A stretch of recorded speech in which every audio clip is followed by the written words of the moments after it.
Next up, we got how they caught serial killer Ted Bundy.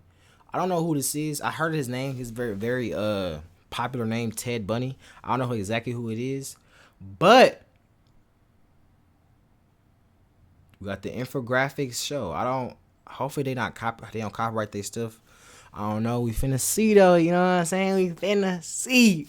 But hey, y'all sit back, relax, grab a snack, and let's see what it is. Time. Woman walks down an alleyway on her way home from college, illuminated only in small puddles of light by the lamps above her. Little does she know that a man will be waiting for her as she emerges into the car park. Poor soul, she thinks, after seeing that well-dressed man is struggling to carry books to his Volkswagen Beetle, especially as one of his arms is in a sling. She walks over to him and offers assistance, to which the polite and softly spoken man gives her his utmost thanks. As she takes some of the books and leans down to place them in the passenger seat, he hits her over the head with a tire iron. He gets into the driver's seat and leaves the scene. He'll strangle her like he did many others. He'll do unspeakable things to her. He is the quintessential maniac. His name is Ted Bundy. Bro, I ain't gonna lie, bro. You are a menace, bro. Cause this ain't no way, bro. It's literally no way. It's no way, bro. You literally that how look like you have a whole game plan on how you plotting on your victims, bro. You out here acting like you're hurt. You're acting like you're hurt. Trying to carry books in your car or whatever.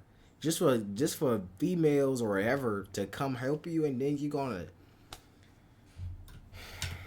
Just described to you was the modus operandi of this particular serial killer. Well, when he had planned his murders. Bundy's thing was to use his good looks, his speaking skills, and his educated demeanor to lure people into his trap. At times, he'd put his arm in a sling or even walk on crutches to give his victims a false sense of security. How harmful could a man be on crutches, one dressed in a suit, driving a cute car? This is why he was so hard to catch. He just didn't fit the profile of a serial killer, one who did absolutely disgusting things to people at the moment they died and after they died. He probably should have been caught much earlier than he was. after. So you want people that be you be cutting a because some people be like they had cut they had like after they kill they just cut their head off or cut their some part of their body and like use it sexually or whatever. Like you one of those, huh? After all, when young women went out and never came back, on a few occasions witnesses came forward and said they had seen a man lurking around, a man with one arm in a sling, a man that drove a VW Bug.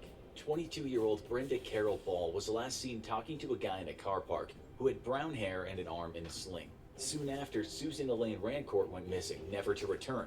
Two people came forward after that and said they'd been approached by a man who wore a sling. He'd asked them for help putting some books into his car, a VW Beetle. Then, on June 11th, 1974, University of Washington student Georgianne Hawkins went missing.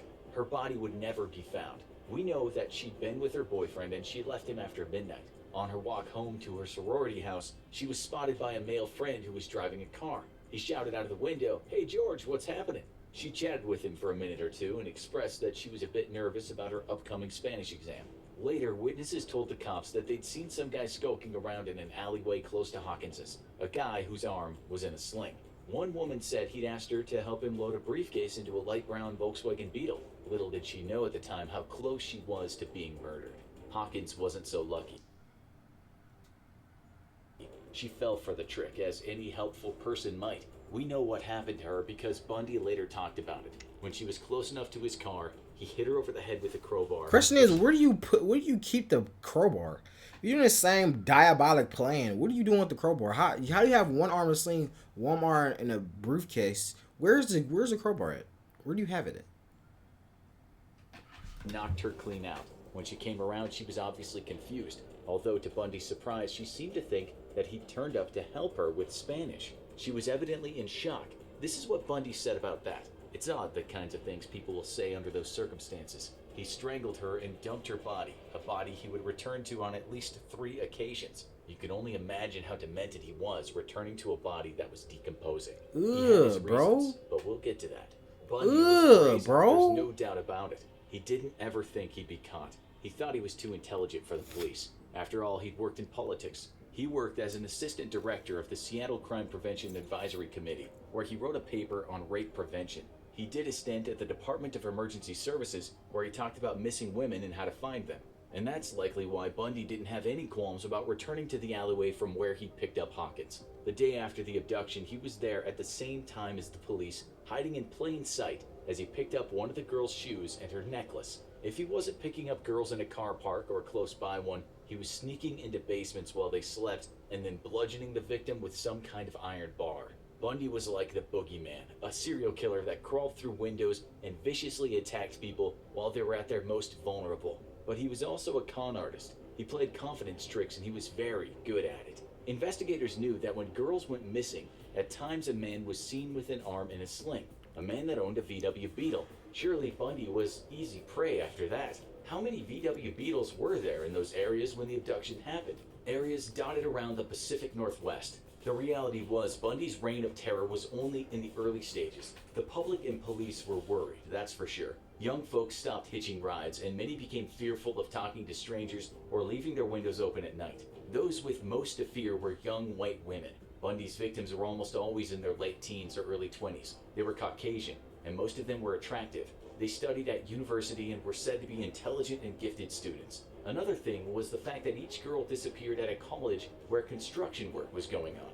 Could the disappearances be linked? Wondered investigators. They just didn't know. They had very little forensic evidence to work with, and there were no bodies. That didn't mean the cops thought the girls had just taken off someplace. Nothing about their personalities and state of mind suggested that. Only weeks after Hawkins went missing, 2 women were abducted in broad daylight at Lake Sammamish State Park, not far from the city of Seattle. Bundy had broad daylight 5 women in the park, and in what they later described as a Canadian or British accent, the man introduced himself as Ted. Ted, dressed in a pressed white tennis outfit with one arm in a sling, politely asked them if they could help him unload a sailboat from his bronze-colored Volkswagen Beetle. 4 of them said no, but 1 followed him to his car. Thankfully, she ran away when she became aware that there was no sailboat. That day, Bundy managed to enlist 1 woman for help, and he later abducted another close to a restaurant. Both would die. Did he kill one in front of the other? He once said that that was true, but close to his execution date, he recanted that terribly bleak detail. This is not a story about his crimes, though. What we want to know is how the hell did the police not get closer to Bundy, seeing as he was using the same car and the same sling trick, and so the same modus operandi? He even told the girls that escaped that he was named Ted. What more did the cops need? A written confession? They were closer, but still a long way from getting it. They at least now had good description of this Ted guy, and it did quite look like him.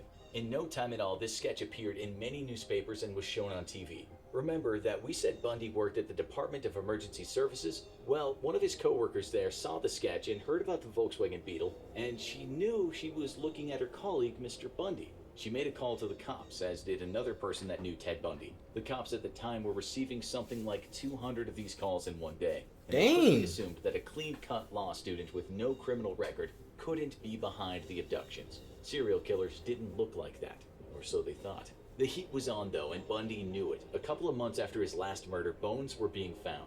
Those bones were the remains of his victims, scattered in various places where the cops hadn't thought to look. It was fortunate for Bundy, then, that he was accepted to study at the University of Utah Law School. He packed his bags and headed south in August of '74. He was only in Utah a month when he started killing again. September 2nd, a hitchhiker. October 2nd, a 16-year-old girl. October 18th, a 17-year-old girl from a pizza parlor. It turned out that she was the daughter of a police chief. After her decomposing body was found on a hiking trail, the post-mortem exam revealed that Bundy had kept her alive for perhaps 7 days. Each had been subjected to the most brutal depravity, although Bundy admitted years later that after he killed them, he shampooed their hair and applied makeup to their faces, keeping them in a state that he liked. He wanted the physical possession of the remains, and he wanted to do what he wanted to them. He sometimes chopped them, sometimes kept heads in his apartment, and he dressed them in the way he wanted them to look. And then he took a photograph. When you work hard to do something right, he once said, you don't want to forget it. More abductions happened, more murders, as well as attempted abductions. The disappearances were reported in the media, and after reading about them, a woman named Elizabeth Klepfer, who dated Bundy back when he was in Washington, put 2 and 2 together. She not only called the King County cops and told them that she thought she had been dating the killer, but she also told the Salt Lake County Sheriff's Office and said the same. She was still talking to Bundy at this point on the telephone, but she didn't say anything about her calls. For her, the sketch looked like Ted Bundy. The car was Bundy's, and so the murders following him around were just too much of a coincidence. Bundy started then killing in Colorado. Things didn't change much. Death by blunt force trauma, sometimes strangulation, bodies dumped, mutilated, sometimes wearing clothes that weren't theirs. 1975 drew to an end and there were more victims, some whose bodies have never been found. 76 turned out to be another bloody year. So how come Washington cops weren't at the very least looking at Bundy? They only did that after they discovered a new toy, a computer and a database. They found that they could input data about the murders and the computer would compare that data to data already in the system. Thousands of names were in that database, but only That's crazy, dude, names. because, like, back in the day, it wasn't none. Like, it was no computers, none of that shit. So, like, that's when really the killers and serial killers was on loose, bro, because they didn't have the technology. They didn't have nothing, really. They didn't have nothing. They were just, like, I don't know what they had, honestly. But they didn't have nothing, though. They didn't have technology. So, that's why I remember we was watching the videos of people, they'd make a serial killer, they'd be a serial killer in, like, 1960 or whatever, 50, then get caught in 2020. You feel me? But they already be either in jail for something else or dead. Matched the crimes. Bundy's was one of them. The problem was connecting the Utah and Colorado murders to the Pacific Northwest murders. At the time, there were no large databases containing all the state's police departments. The fact of the matter was, while the cops should have known better after the tip-offs, because Bundy moved around, he managed to evade capture. But then, he was pulled over by a cop in a Salt Lake City suburb after he'd been driving around looking suspicious. On searching Bundy's car, the cop found quite the collection of suspicious items. A ski mask, trash bags, handcuffs, a crowbar, lengths of rope, and an ice pick. All that was pretty much the consummate serial killer stash. It didn't take long for the cops to understand that they might have a maniac on their hands, and they had the phone call from Bundy's lover in their records, and they had his car description from one of the abductions. Still, after searching his house, the police didn't have enough to keep him. One thing they didn't find that day was a bunch of photographs of his dead victims. Things would have been very different had they discovered those awful snaps. Bundy was on the loose again, but he was being monitored all day long. Some of the cops flew to Seattle to speak to Bundy's lover. She told them that some things just didn't add up, such as why did he keep crutches in his house? And what about that plaster of Paris? Not to mention the surgical gloves, big knives, meat cleaver, and a bag full of women's clothes. Bundy was certainly in a fix now, but he was by no means done. He sold his beloved Beetle, but that was soon sequestered by investigators who gave the interior a good going over. What they found were strands of hair from females, and those females were very likely victims of murder. Police brought Bundy in and put him in a lineup, but they only had enough evidence to possibly put him on trial for aggravated kidnapping and attempted criminal assault. His parents paid his $15,000 bail and off he went, once again, a free man, but under heavy round-the-clock surveillance. He actually lived with his lover again while he was on bail, which should have been a very strange time for her. At this point, the lead investigators from Utah, Washington, and Colorado... First of all, okay, why are you with him? Okay. Bro, like, it just... I don't get it, bro. I just don't get it, bro. Why would you literally be with a... Like, I don't know if she knew or not, but, like, you know, bro. You know. Don't play dumb. You know, bro. Like, come on, bro. Finally got together and shared their stories and what evidence they had. They were pretty darn sure that they had a serial killer on their hands, and an utterly depraved one at that. Before they could get him for murder, though, he faced trial for kidnapping and assault. He was found guilty and sentenced to 1 to 15 years in the Utah State Prison. While in there, he was charged with just one of the murders. Bundy was a desperate man around this time, likely knowing that his crimes, or most of them, would catch up with him, and he'd be looking at the death penalty. He chose to defend himself, and because of that, he didn't have to wear handcuffs or leg shackles in court. On one of those court appearances, he managed to convince the court he needed the library, and he leapt from a window. He actually survived for 6 days around the wilderness of the Aspen Mountains, but was eventually picked up by the cops. The case against him for that one murder was actually quite weak, but it seemed that Bundy believed they would get him.